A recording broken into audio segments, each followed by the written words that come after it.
incliné vers le roi des rois.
Nous nous prosternons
Surnaturel dans les saints noms de Jésus.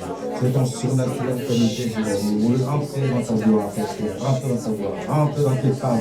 Car nous savons que tu nous protégeras dans notre manière aujourd'hui, dans ton tabernacle jour de malheur. Nous savons que ta main puissante et sera toujours avec nous. Alors prends toute ta gloire, en l'élévation, pour la gloire de ton nom, au nom de Jésus. Amen. Merveilleux Seigneur. Dites avec moi, Jésus.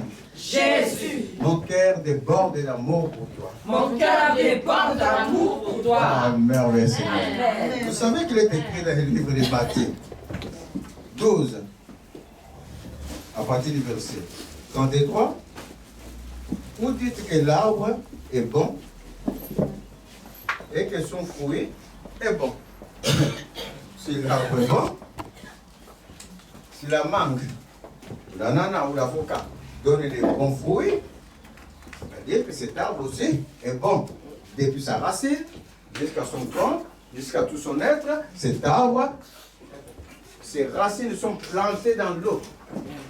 Plein de vitamines, il donne des bons fruits. Et qu'on dit, l'arbre est mauvais et que son fruit aussi est mauvais. Car on connaît l'arbre par les fruits. On connaît la teneur de l'arbre par les fruits qu'il va produire. De la même manière, on connaît nous ce qu'on est par ce que nous manifestons. Par les fruits de notre vie. Par ce qui se reflète dans notre vie de tous les jours. Jésus dit, race de vipères, comment pourriez-vous dire de bonnes choses, méchants comme vous l'êtes? Car c'est de l'abondance du cœur que la bouche parle. C'est de l'abondance de notre cœur que la bouche parle. Quelque chose qui abonde, c'est quelque chose qui surpasse. Ça veut dire que notre cœur est rempli, rempli, rempli, et le débordement va sortir par notre bouche. Et le débordement va sortir par notre conduite. Et le débordement va faire de nous ce que nous sommes. Ce que nous sommes ne vient pas de loin, ne vient de notre cœur. De l'abondance de ce que nous gardons dans le cœur. Vous êtes en train de suivre? Ce que tu gardes dans ton cœur. Il y a beaucoup de choses que tu gardes dans ton cœur. Et quand le cœur est rempli, l'âme ne peut plus les contenir. L'âme est fatiguée. Ton âme qui est connectée avec Dieu est fatiguée. L'esprit qui est connecté avec Dieu est fatigué. Alors, il va permettre à ton cœur de faire tout sortir. Ça va sortir par ton comportement, ça va sortir aussi par ta parole.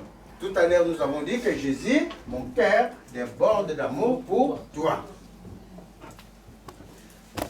Tous les péchés que nous vivons dans ce monde, on dit, ça sort de notre cœur. Le livre de Matthieu, de Marc 7. Marc 7 dit ceci. Marc 7. Voilà, sur ma feuille. Marc 7 dit ceci. Car c'est du dedans. C'est du cœur des hommes que sortent les mauvaises pensées. Les adultères, les débauches, les meurtres, les vols, les cupidités, les méchancetés, la fraude, les dérèglements de la conduite, les dérèglements de la vie, les dérèglements des pensées, les dérèglements, les regards enviés, la jalousie, les regards enviés, vouloir acquérir ce que tu ne peux pas, logiquement, parce que l'autre les possède. Tu ne sais pas par quel moyen, et toi aussi tu veux posséder comme lui. L'envie, envier les autres. Et quoi encore? La calomnie, parler mal des autres. Ton cœur est rempli de des mauvaises choses. Alors, si tu ne peux plus contenir, tu vas aller voir cette sœur-là, ce frère-là, qui va commencer à calomnier l'autre, à critiquer l'autre. Et quoi encore? L'orgueil, la folie, les grandeurs. Toutes ces choses, dit Jésus, toutes ces choses mauvaises sortent dedans. Essuyez l'homme. Ça ne sort pas d'ailleurs, ça sort de notre cœur. C'est merveilleux parce que tout à l'heure, la chorale a commencé, on dit clairement un cœur pur. Et je dis à vous, quand je suis venu, la purification du cœur. Toutes ces choses, on a fini par les chansons du cœur. Toutes ces choses ne sortent pas de nulle part. Ça sort du dedans de l'homme, du cœur de l'homme, et c'est ça qui suit l'homme. Dans le livre de 1 Corinthiens 2, je vais lire. L'apôtre Paul distingue 3 types d'hommes. 1 Corinthiens chapitre 2, je suis. Voilà, il dit ceci. À partir du verset 13, par exemple. Parce que 9, je ne vais pas voir commencer par 9. Mais comme il est écrit, ce sont des choses que l'œil n'a point vues, que l'oreille n'a point entendues, et qui ne sont point montées au cœur de l'homme, les choses que Dieu a préparées pour ceux qui l'aiment. Pour les gens que Dieu a appelés, pour les gens qui vivent conformément à la loi de Dieu, conformément à la pensée de Dieu, les choses que nous avons citées précédemment, ça ne touche pas souvent leur cœur. J'ai dit souvent, parce qu'on va voir dans les types d'hommes, ils vont être touchés quand même. Mais ça ne touche pas souvent automatiquement le cœur de ceux-là. Quand le mal veut venir, ils sont à même par l'Esprit de Dieu de contrôler. Et la parole va plus loin parce que, mon pays, tu ne sais pas le verset 9, c'est à partir du 13. Et nous en parlons des choses que Dieu nous montre non avec des discours qu'enseigne la sagesse humaine, mais avec ce qu'enseigne l'esprit employant un langage spirituel pour les choses spirituelles. Si notre conduite va dépendre de notre sagesse, c'est de la sagesse de Dieu dont il s'agit. Ce n'est pas la sagesse du monde. La sagesse du monde qui s'acquiert par l'expérience, par l'âge. Par l'âge, tu étais enfant, et quand tu as mangé quelque chose qui t'a brûlé, demain tu ne vas pas manger cette chose-là, tu grandis, quand tu es dans ton vélo, tu tombes, tu te blesses, tu sais que prochainement, tout à l'heure, un enfant passait avec son père là, à vélo, et le petit me regardait comme ça, là, et quand il me regardait, son vélo va un peu comme ça, et le père le retient. Et moi je dis, mais regarde droit. Donc ce petit-là a eu l'expérience que quand je suis à vélo, pour ne pas connaître quelqu'un, pour ne pas que moi-même je tombe, je dois regarder devant moi. Et quand tu grandis, tu as des choses, des coups de la vie, ça te donne une façon de vivre. Ça, c'est la sagesse humaine. Mais cette sagesse humaine n'a rien à voir avec la sagesse de Dieu. Qu'est-ce qu'il faut ouvrir cela? Ça n'a rien à voir avec la sagesse de Dieu. Ce que le Saint-Esprit nous enseigne, nous les manifestons par une sagesse divine. Qu'enseigne lui-même l'Esprit. L'Esprit te convainc des péchés. Le premier rôle de l'Esprit, c'est de te convaincre des péchés. Quand il veut faire quelque chose qui est contraire à Dieu, l'Esprit te convainc des péchés. Amen. Vous êtes en train de suivre? L'Esprit t'empêche des péchés. Malgré nous. Parce qu'on va voir dans les types d'hommes, malgré nous, malgré que l'Esprit t'empêche des péchés, on va voir ce qu'est exactement l'homme. Alors l'apôtre Paul va distinguer 3 types d'hommes à la suite. Il dit, le langage c'est l'Esprit, on prend un langage spirituel pour les choses spirituelles. Mais l'homme naturel, il parle d'abord de l'homme naturel, qui n'accepte pas les choses de l'Esprit de Dieu, car elles sont une folie pour lui, et il ne peut les connaître parce que c'est spirituellement qu'on en juge. L'homme naturel, c'est cet homme que nous étions avant de connaître Christ.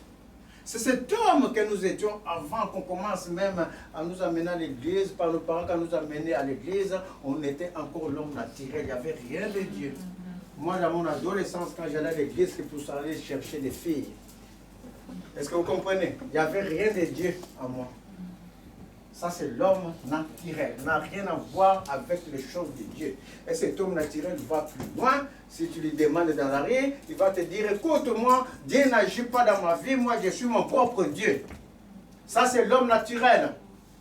Il n'a rien à voir avec la vie de Dieu. Est-ce que vous comprenez? Lui, sa vie, c'est lui. À côté de l'homme naturel, l'apôtre Paul distingue tout de suite l'homme spirituel. Il va laisser l'autre à la fin, parce que c'est là notre histoire.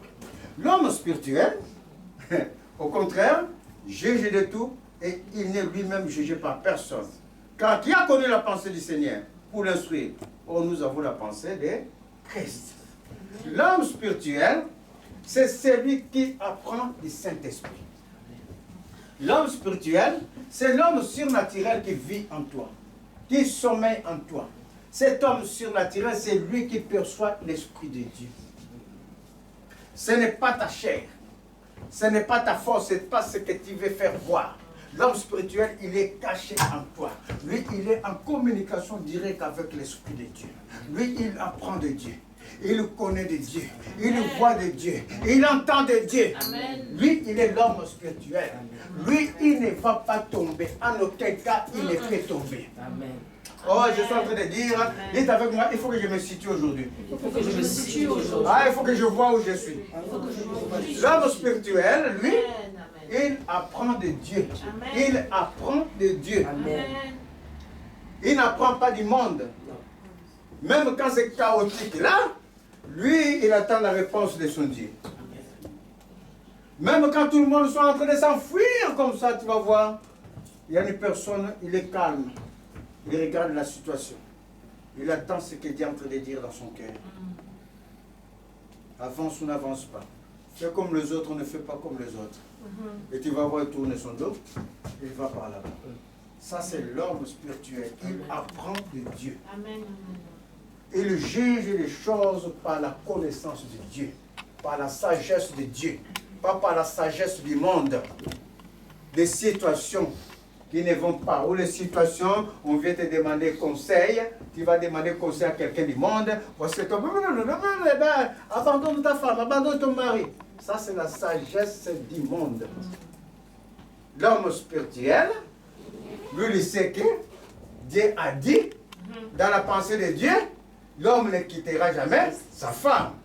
On ne peut pas séparer ce que Dieu a uni. Est-ce que vous comprenez? Cela est dans son cœur, et le Saint-Esprit est en train de confirmer, il va prononcer que la même chose, qu'on ne peut séparer ce que le Seigneur a uni. Alors que l'homme du monde, qui n'est pas l'homme spirituel, va prendre du monde. Donc l'homme spirituel marche avec Dieu. Et à côté de l'homme spirituel, alors l'apôtre Paul distingue un autre type d'homme, un troisième. Ah, c'est intéressant le troisième. C'est l'homme charnel. L'homme charnel. Pourquoi c'est intéressant? Parce que la parole déclare, l'homme charnel, c'est un homme qui est né de nouveau. Ce n'est pas l'homme naturel qui passe là-bas, au monde, qui te dit que je ne connais pas Dieu.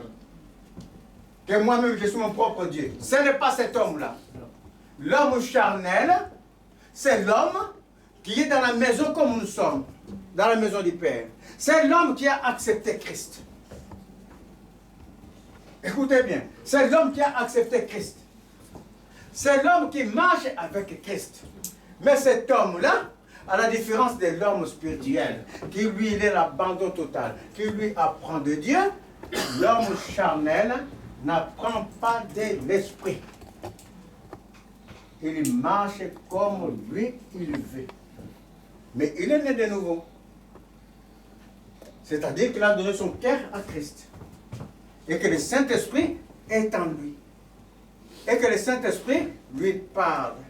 Parce que quand tu donnes ton cœur à Christ, le même jour, le Saint-Esprit vient en toi.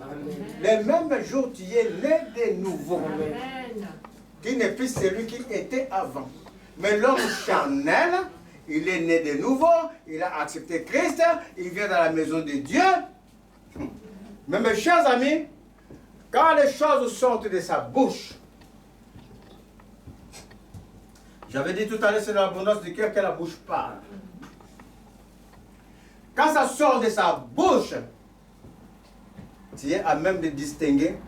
Ah, mais ce frère-là, cette sœur-là, il est un peu bizarre. Hein? Est-ce que vous comprenez? Parce que son cœur n'est rempli que des mauvaises choses. L'homme charnel, il est en Dieu, mais il veut vivre selon sa propre façon. Quand même les gens du monde vont lui donner conseil, cet homme charnel va courir vers le conseil du monde au lieu de venir dans la maison de Dieu se réconforter. Il va prendre ce qui est du monde pour mettre en Dieu. C'est ça l'homme charnel. Il est né de nouveau, mais tout ce qu'il fait dans sa vie, il prend du monde pour le doter de la puissance divine. Ça veut dire que cet homme n'a pas changé.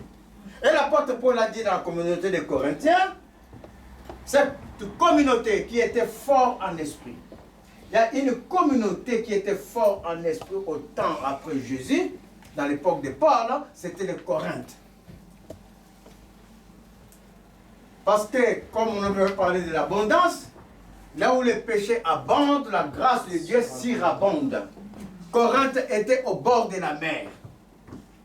Au bord de la mer, il y avait des maisons sacrées, des églises sacrées. C'est-à-dire, tu rentres dans ces maisons sacrées, il y a des prêtres, des Baals, qui tiennent l'autel qui est en train de prêcher Jésus. Un prêtre de Baal, puisque pourquoi il est le Baal? Parce que ce prêtre-là n'a rien à voir avec Jésus. Mais dans son nom, il prêche Jésus, et dans la même église, il y a la débauche. Celui-ci sort avec celui-là. Et il y a même d'autres qui sortent avec les femmes de leur père. Tout ça dans la même communauté. Dans cette communauté, et dans cette même église, comme sur le bord de la mer, les étrangers viennent. Il y a des choses, des baillards qui se font dans l'église. Alors l'apôtre Paul va dire, mais je vous parle comme aux enfants. Je ne vais pas vous parler comme je parle aux adultes. Quand je vois que vous êtes restés charnels, vous êtes restés dans votre chair. Et l'homme charnel, c'est lui qui prend les principes élémentaires de la parole de Dieu. Il ne rentre pas dans la profondeur de la parole de Dieu. Quand tu lui as dit que Dieu a créé, pour lui, Dieu a créé, c'est fini. Il ne sait pas que c'est l'Esprit de Dieu. Il ne sait pas ça. Il sait que seulement le monde a été fait par Dieu. Il s'arrête là. Il ne progresse plus. Il n'a plus de relations avec le Saint-Esprit. Il n'avance plus. Et quand il n'avance plus, il ne progresse plus, eh bien, le Saint-Esprit lui te regarde, c'était. Et quand c'était, ce n'est pas le caractère de l'Esprit qui va se manifester. C'est ton propre caractère d'avant qui a été dans ton cœur, que tu n'as pas été à même de donner à Jésus, et plus ce qui va se rajouter d'un peu de connaissance de Dieu que tu as, que tu vas tordre le sens des paroles, c'est ça qui va déborder de ta bouche. C'est ça qui va déborder de ton comportement.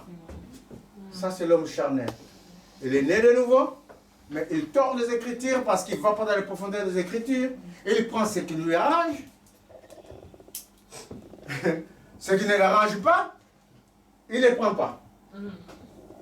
Quand même, tu vas lui dire, ah, fais attention à ceci, cela. Il va dire, écoute, hein, moi je suis passé là. Mais le jour où tu vas lui dire, ah ma fille, tu rentres dans une grâce. Alléluia! Parce que ça l'arrange.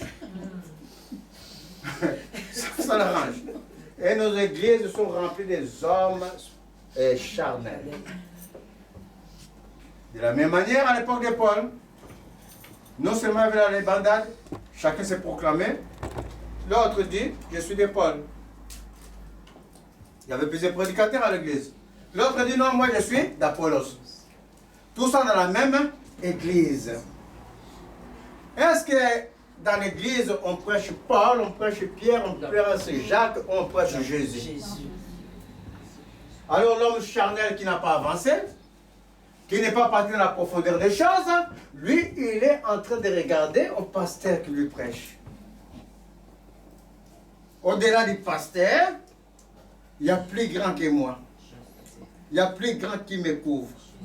Il y a plus grand qui met ses paroles dans ma bouche pour que moi je l'annonce. Si tu as les yeux spirituels, mes chers amis, tu vas voir que je suis couvert par un manteau. Amen. Je suis couvert par un manteau, par une main puissante. Et cette main, c'est Dieu lui-même, le Saint-Esprit. Et c'est lui qui parle à travers moi. C'est celui qui agit, ce n'est pas le pasteur qui agit. Vous êtes en train de suivre? Alors c'est va dire que moi je suis d'Apollos, moi je suis de Paul. Paul, ça n'a fait qu'un tour dans sa tête. Et c'est là que Paul a dit, comme un sage architecte, moi, je pose les fondements. Comme un sage architecte qui bâtit la maison, un architecte va bâtir, va concevoir les plans. Paul dit, moi, je pose les fondements. Mais que celui qui est en train de suivre ce qui est en train d'être bâti ne bâtisse pas autre chose que Jésus-Christ et Jésus-Christ crucifié. Car nous ne pouvons bâtir autre chose que celui qui a été posé déjà depuis la fondation du monde, à savoir Jésus. Celui qui s'est positionné depuis la fondation du monde, c'est Jésus. Nous ne pouvons bâtir autre personne ou autre chose dans notre vie. Quand il y a des choses, c'est-à-dire des choses surnaturelles. Il y a des gens qui bâtissent par des choses de leur village. Est-ce que vous savez ça? Dans notre village, il y a des forêts, il faut aller derrière un arbre, faire ceci et cela. Et il est dans la maison de Dieu. Mais dans sa tête, chez moi, dans ma maison, chez moi, il y a une pratique, il faut que nous prions les arbres. C'est moi, il y a une pratique.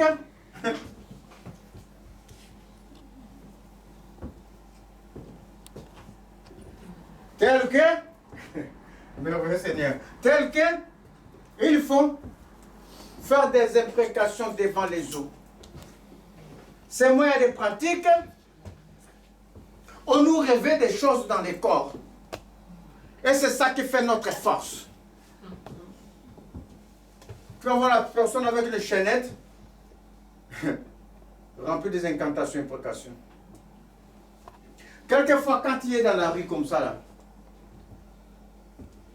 des chaînettes en or, tu les vois là, il ne faut pas prendre. Tu ne sais pas celui qui l'a porté. Tu ne sais pas sa famille, qu'est-ce qu'il faisait. Et quand même lui-même ne les porte pas physiquement, spirituellement, ça reste. Parce que c'est la famille qui est comme ça. Je brise cela dans le nom de Jésus. Que tous ceux qui portent ce genre de choses, je les brise par la puissance du nom de Jésus. Ces chaînes mystiques d'adoration. Ne ramassez pas pour ramasser.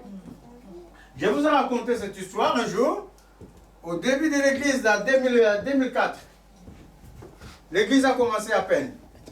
Et moi, je me promène en ville, et je rentre dans un magasin, j'achète un livre parce que je suis en train de chercher les dieux. Et j'achète un livre, ça marque les 3 frères en Christ à Toulouse. Mais ça marque les années 1800-1700. Alors moi, ça m'a intéressé. Je prends le livre, jusque-là, je ne le lis pas. Je mets dans mon sac. J'arrive dans mon chantier, qui est au centre-ville, au boulevard, et l'école n'est pas finie encore. Il faut que j'attende que les enfants sortent de l'école. Alors moi, c'est le moment de prendre ce livre pour fêter.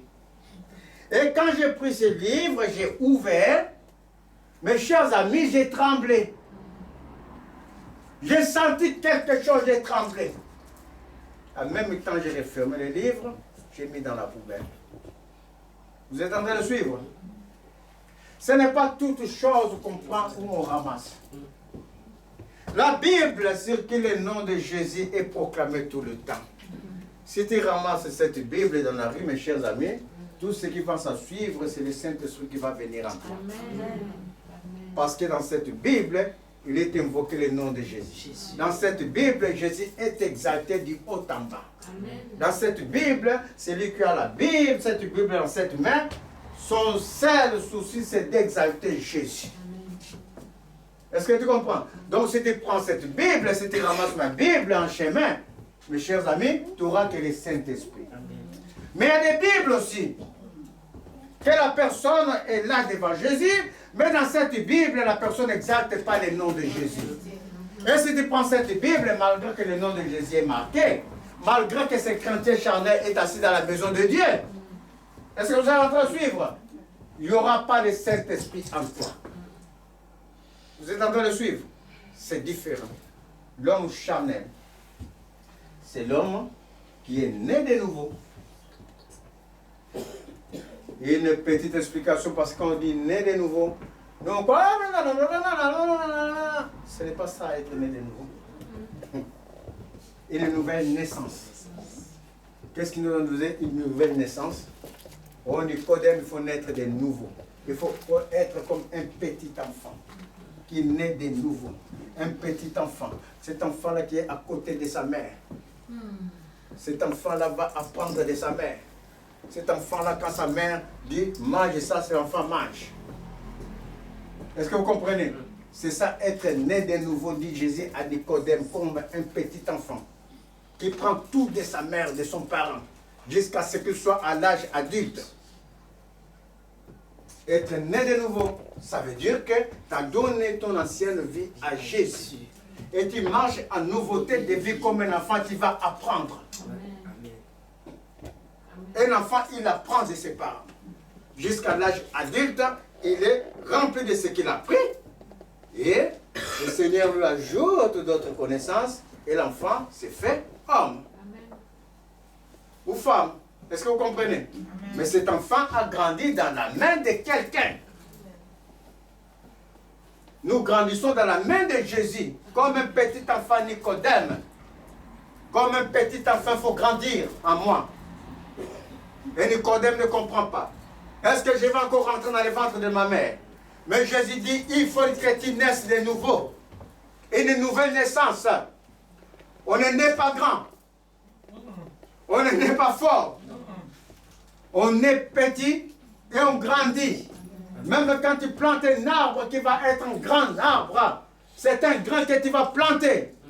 Et ce grain sera arrosé de la parole de Dieu. Et ce grain va grandir pour faire un grand arbre. Amen. Où les oiseaux vont s'abriter. Où les autres vont venir voir la gloire de Dieu. C'est ça qui est la réalité. Quelquefois nous marchons. La personne est née de nouveau. Oui. Il croit en Dieu. Oui. Comme cette femme samaritaine. Et là, cette chrétienne-là, cette femme samaritaine, qui croit en Dieu. Mais à quel Dieu elle croit? À un Dieu où il y a des principes élémentaires de sa famille. Les principes élémentaires de ses aïeux. De sa communauté. Il ne suit pas Dieu comme il doit suivre quelqu'un qui a grandi dans le Seigneur. Quelqu'un qui comprend que le Saint-Esprit manifeste la gloire de Jésus.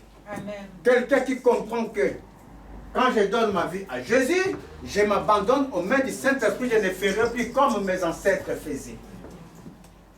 Ce n'est pas que tu viens à l'église, tu écoutes la parole, tu rentres chez toi, c'est toi qui commences à faire comme tes ancêtres faisaient. C'est toi qui commences à faire comme tes parents faisaient. Ça, c'est les chrétiens charnels. Et c'était cette femme-là samaritaine. Mais cette femme-là samaritaine, au-delà de ce qu'elle est dans son communauté, elle va rencontrer une puissance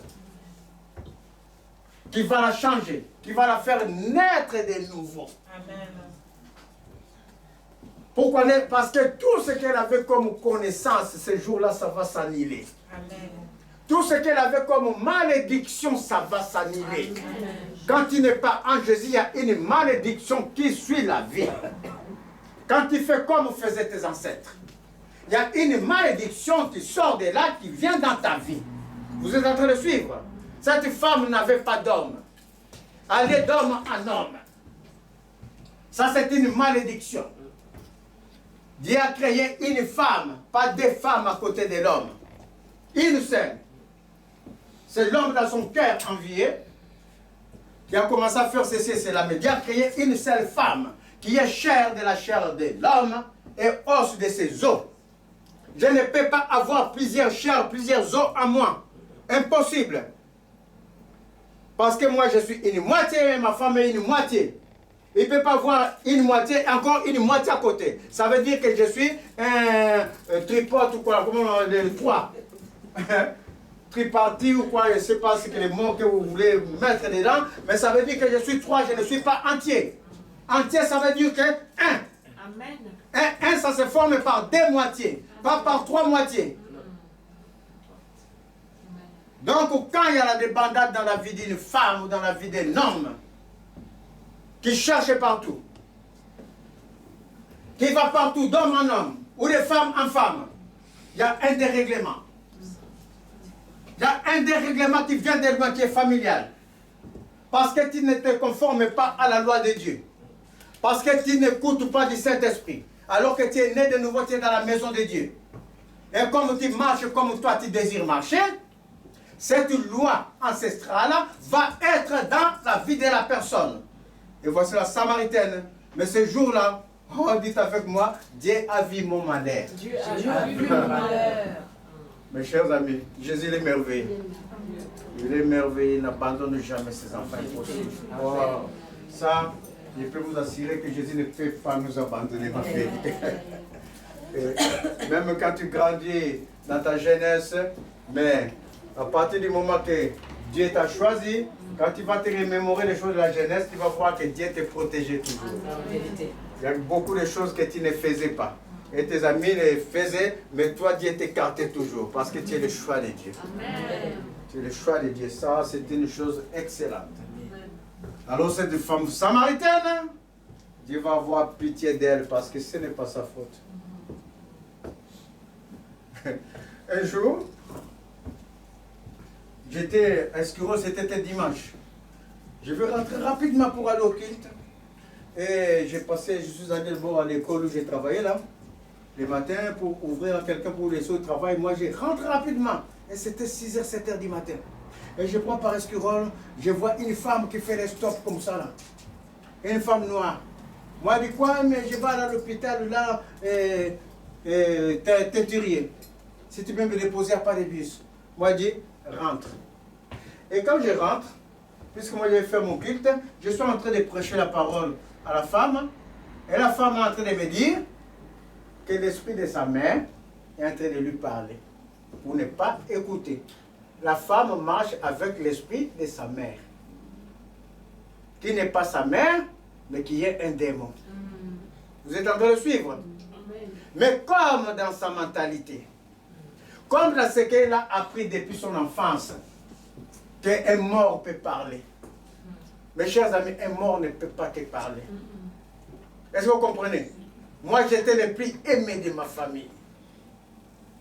Voilà que vous voyez. Parce que je suis le dernier des enfants. Le plus aimé de mon père, le plus aimé de ma mère. Mais le jour où mon père est mort, que moi je viens de l'école, comme ça en route, que je vois, c'est comme si c'était mon père. Ce jour-là, moi qui n'ai pas peur de mon père, moi qui ai aimé de mon père, ce jour-là, j'ai failli me casser la jambe, parce que je me suis enfui de l'autre côté, il y avait une grande terrasse, je ne sais pas comment j'ai sauté. Si c'était mon père, je n'allais pas m'enfuir. Est-ce que vous comprenez? Parce que c'était un démon qui possédait la famille. Est-ce que vous comprenez? Je me suis enfui. La mort ne peut pas te parler. Ils attendent la résurrection. Et quand les gens là, comme cette femme, ils ont bâti dans autre chose que Jésus, c'est des gens qui prient, qui sont dans l'église de Dieu. Comme la Samaritaine. Elle priait Dieu. Mais sauf, elle ne connaissait pas ce Dieu-là. Elle croit que ce Dieu-là, c'est comme ses ancêtres priaient. Elle était restée dans des choses élémentaires de la parole.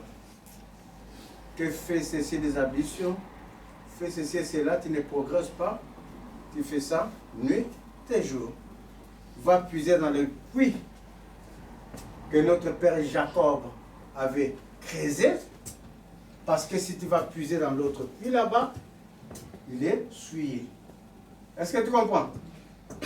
Alors ce jour-là, Dieu va avoir compassion d'elle. Dieu va s'approcher. Il ne mange pas. Il dit à ses apôtres, on va aller là-bas. On va rentrer là-bas à Samarie.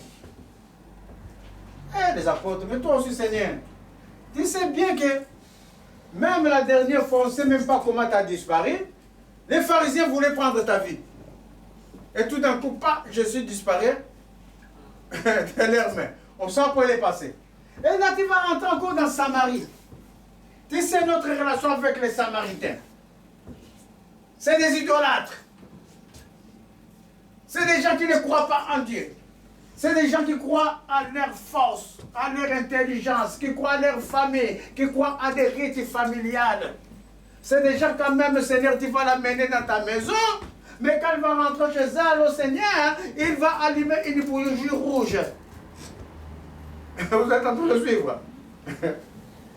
Mais Jésus dit, on va rentrer à Samarie. Suivez-moi. Et les apôtres ont hésité, ils restent derrière. Parce que quelque chose d'impur, ce n'est pas leur problème. Mais comment tu peux juger impur alors que celui qui juge, il est avec toi? Celui qui juge, lui, Jésus, il est avec toi. Comment toi qui es en train de suivre les maîtres, tu peux...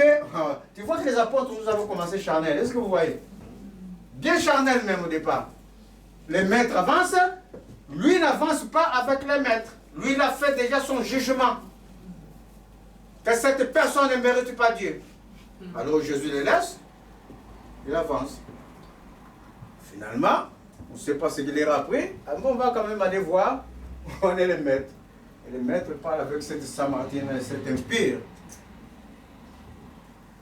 Mais quand le maître était devant la Samaritaine, l'Esprit de Dieu qui était dans les maîtres, notre Seigneur Jésus, l'Esprit de Dieu qui était en lui, lui qui sonde même les pensées de Dieu. L'Esprit de Dieu sonde les pensées de Dieu qui est en toi. Méfie-toi des pensées que tu as tout le temps envers un frère ou une sœur. Méfie-toi des pensées que vous avez à votre entourage. L'Esprit de Dieu qui est en toi sonde tes pensées. Il sonde les pensées qui sont en nous pour nous révéler. Et l'Esprit te révèle quelquefois, il te montre les choses pour te dire arrête. Parce qu'il a sondé ce qui est en toi. Mais nous ne voulons pas arrêter, nous continuons d'avancer. Et lui, il attend, il sonde encore, il te révèle, mais tu marches mal. Mais on n'écoute pas, on continue notre marche. Jusqu'à ce qu'on va buter. Et revenir à lui. Alors on va sonder le cœur de cette femme. Il a dit, femme, amène-moi ton mari. Il a commencé par l'eau d'abord. De l'eau. Femme, donne-moi à boire. Il va montrer que ce qui tient ta vie, la chose que tu détiens dans ta vie, là, qui vient de ta famille, tu crois que ça te protège. Les imprécations que tu fais dans ta maison, tu crois que dans ta famille, ça fait ça, ça te protège. Alors je dis à cette femme, donne-le-moi. Femme, donne-moi à boire.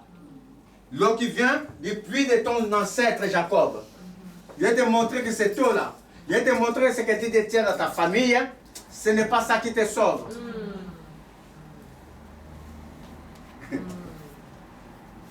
Dans la suite, cette femme, en conversant avec Jésus, Jésus lui va lui dire que l'eau que je te donnerai est plus que l'eau du puits de Jacob. L'eau, moi, Jésus, je te donne. Je veux quand même cette partie. Il faut que je le lise. Jean 11. C'est ça? Jean 5. Jean 5. Jean 11, c'est Lazare. Jean 5.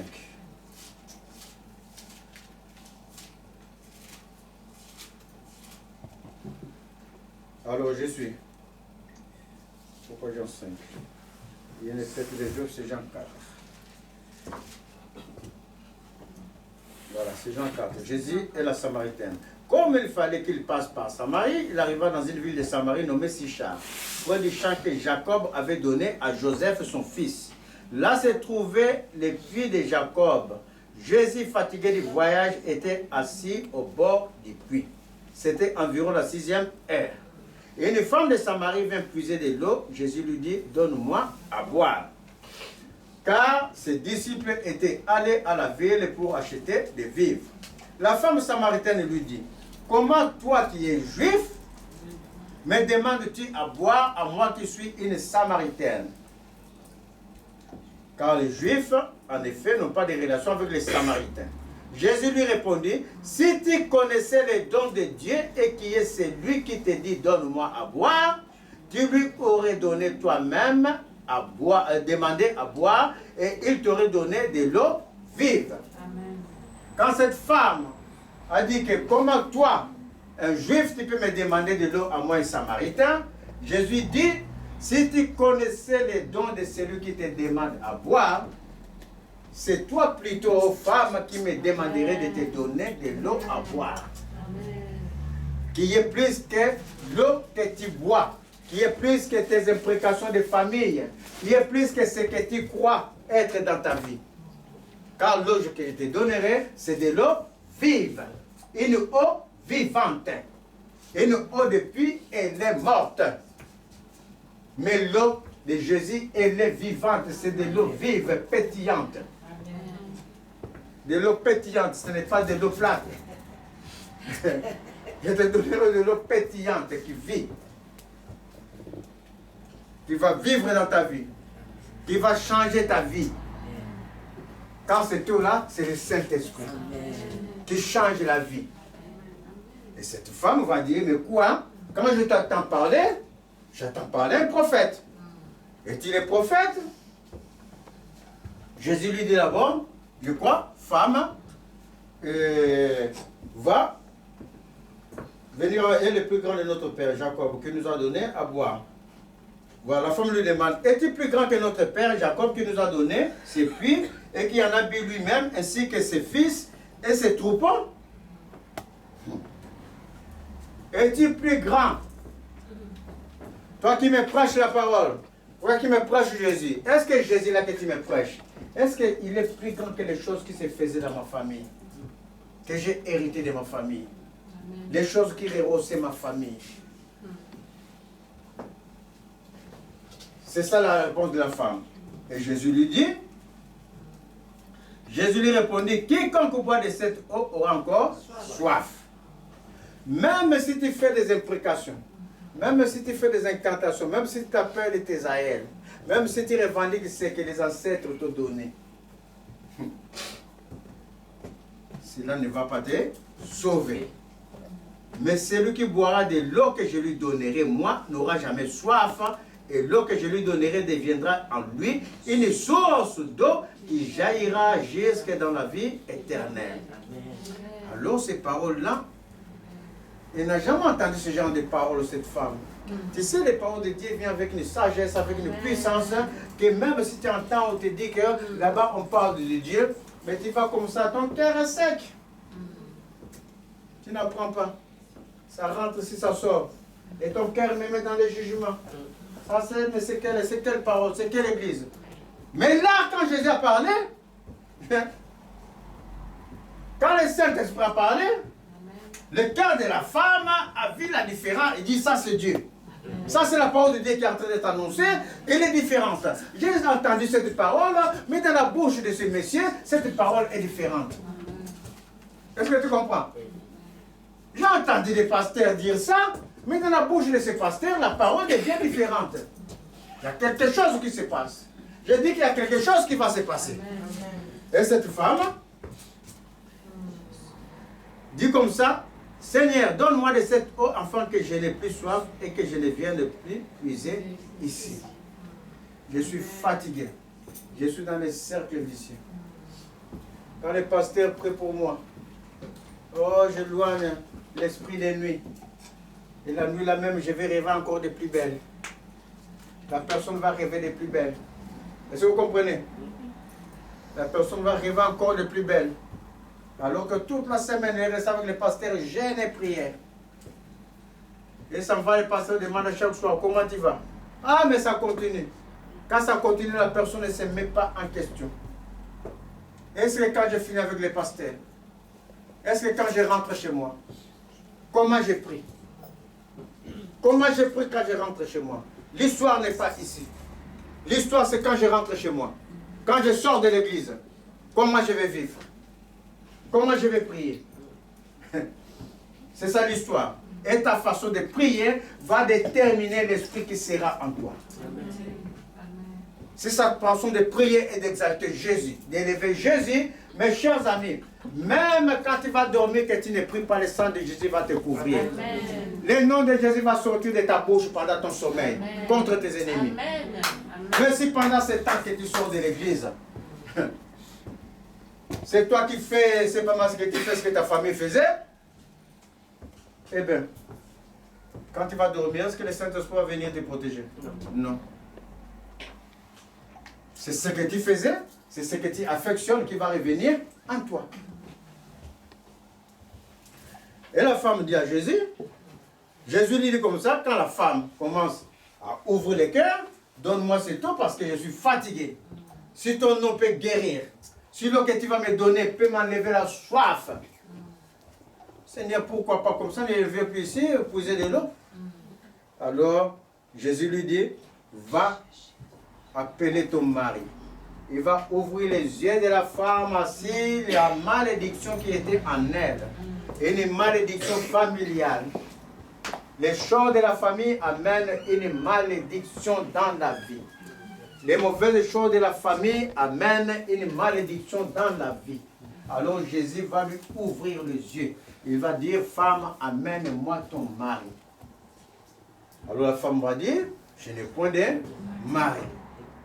Jésus dit, tu dis vrai. Quand le Seigneur te dit, il y a quelque chose, ne doute pas. Dieu ne ment pas. Vous êtes en train de suivre. Quand le Seigneur dit de donner les péchés, ne crois pas que toi tu es pire plus que tout le monde. Réfléchis, rentre en toi-même, donne ce que le Seigneur te demande. Et cette femme n'a pas nié. Il a dit, Seigneur, je n'ai point de mari. La vérité. Tout simplement. Elle n'a pas eu honte. Donner ses péchés n'est pas une honte. On ne te dit pas de publier devant tout le monde. Quand Dieu te convainc de péché, c'est entre toi et lui. Il n'y en a pas un endroit où tu vas comme ça. Oui, Père, j'avais péché, j'avais volé, j'avais tapé quelqu'un. Bon, mon fils, tes péchés sont pardonnés. Il n'y a pas ça. Est-ce que vous comprenez? Il n'y a que les face à face avec Dieu. Et dans ces face à face là, quand tu vas dire, Père, voici comment je suis. Je te donne tout de moi. Ça veut dire que tu acceptes de naître, de commencer à marcher comme ce petit enfant. D'apprendre de ton parent qui est Jésus pour grandir. Vous êtes en train de suivre. Alors cette femme a accepté cela. Oui, je suis une prostituée, Père. Je n'ai jamais eu de mari. Jésus dit oui, parce que il y a tant de maris et celui-là même n'est pas ton mari. Alors la femme, ses yeux s'ouvrent encore plus grandement. Les paroles qu'elle entend là, c'est autre chose. Ça commence, son esprit n'est plus tranquille.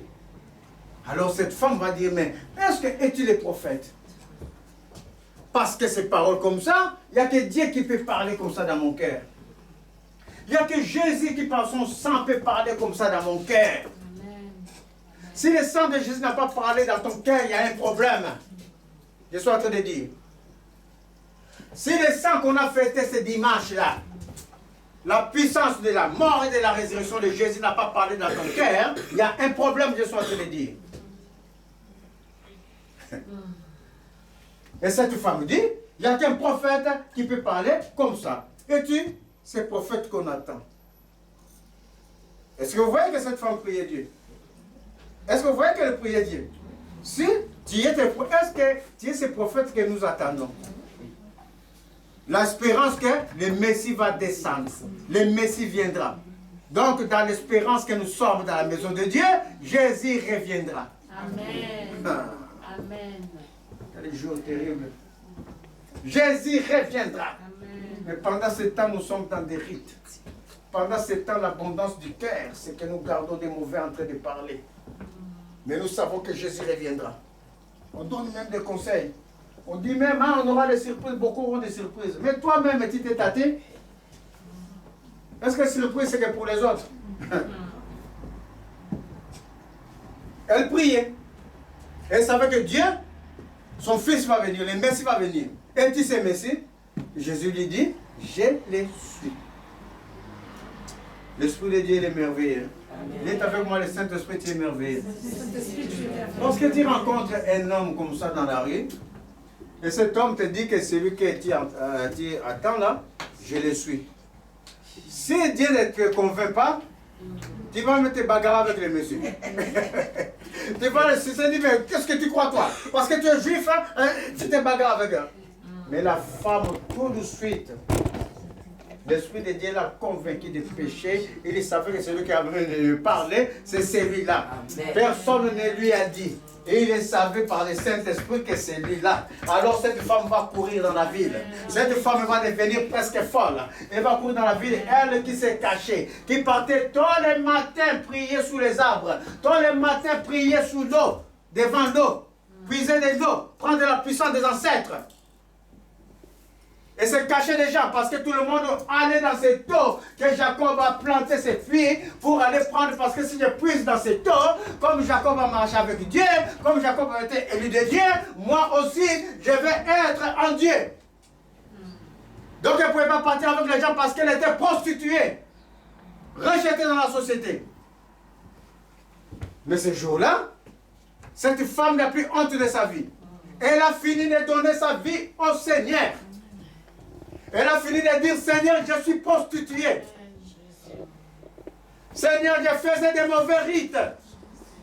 Seigneur, je ne faisais pas ce qui est conforme à tes yeux. Elle a fini de donner à Jésus. Elle est libre. Elle va accepter que Jésus l'élève. Comme un enfant. Alors par l'enfant, elle n'a pas entendu Jésus lui dire qu'elle va prêcher la bonne nouvelle. Mais parce qu'elle est née de nouveau. Parce qu'elle apprend de Dieu maintenant. Parce qu'elle apprend ce que Dieu lui convainc dans le cœur. Elle sait que dans mon cœur, je dois proclamer le Seigneur. Dans mon cœur, je dois dire au monde, le Messie est venu. Je dois dire au monde, mes péchés sont pardonnés. Je dois dire au monde, je suis justifié. Alors on va rentrer dans Samarie. Et les gens, quand vont entendre parler de ces femmes, ils vont dire, venez, venez, j'ai trouvé le maître. Je suis celui que nous attendons. Les gens vont dire, mais qui? Cette prostituée. Qu'est-ce que tu es en train de raconter? Sonnez devant nous. Mais elle crie encore, venez, j'ai trouvé celui que nous attendons. Alors les gens, par curiosité, cette prostituée n'a jamais agi ainsi. Il faut qu'on aille voir quelque chose de nouveau s'est passé. Peut-être qu'elle est encore sourde, peut-être qu'elle a trouvé encore des hommes là-bas, mais on va aller voir. Et qu'elles sont parties voir, qu'elles ont entendu Jésus parler, ce n'est pas comme Jacob parlait. Ce n'est pas comme l'époux de Jacob qui parlait. Quand ils ont entendu la parole de Jésus, ils ont dit à la femme, ce n'est plus à cause de toi, mais parce que nous l'avons entendu parler. On sait qu'il est le maître, on sait qu'il est le Seigneur. Vous êtes en train de suivre? Et cette femme, elle est devenue véritablement un homme spirituel. Amen. Vous êtes en train de suivre? Du charnel, qu'il est à l'église de Dieu, elle va passer au stade de l'homme spirituel. Du charnel que nous sommes souvent, on doit passer à l'homme spirituel. Le stade plus élevé. C'est pour ça que l'apôtre Paul avait laissé charnel en bas. Parce que l'explication n'est pas dans le spirituel. Ce n'est pas dans le naturel. L'explication de la maison de Dieu, c'est dans l'homme charnel. C'est ça la maison de Dieu. De l'homme charnel que nous sommes, nous devons passer dans une étape supérieure. Tu vas me dire, mais moi je fais tout, Seigneur. Donne à manger aux pauvres. Le Seigneur me donne à manger aux pauvres. Respecte les pères et mères. Mais Seigneur, tu le sais, depuis l'enfance, je les respecte. Jésus dit, donne-moi tout ce que tu possèdes. À ce monsieur. Donne-moi tout ce que tu possèdes, ce que tu gardes encore, donne-le-moi. Ta richesse qui est chère dans ton cœur. Afin que ta bouche, quand tu vas parler, bénisse. Ne maudisse pas.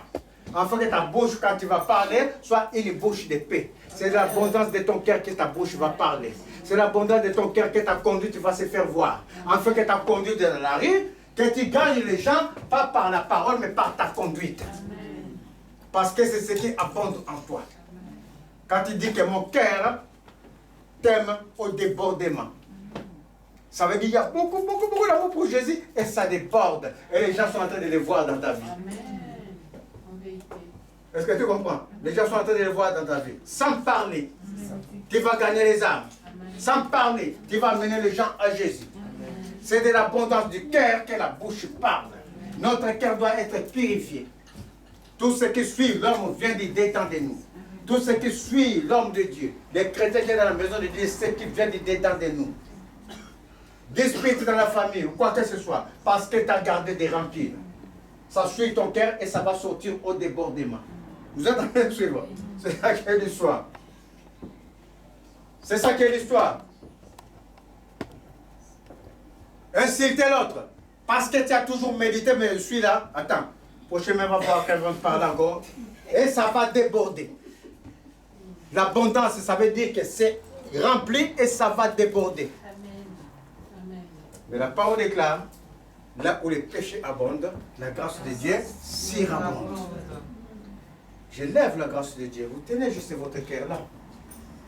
Je vais élever la grâce de Dieu. La grâce qui surabonde. au-delà de nous, au-delà de tout fondement, au-delà des pensées de notre cœur, au-delà de ce que nous sommes, je lève la grâce qui surabonde. Si le péché dans notre cœur a abondé, la grâce de Dieu surabonde pour annuler toute abondance du mal. Je l'annule par la puissance et l'autorité des lèvres de la croix.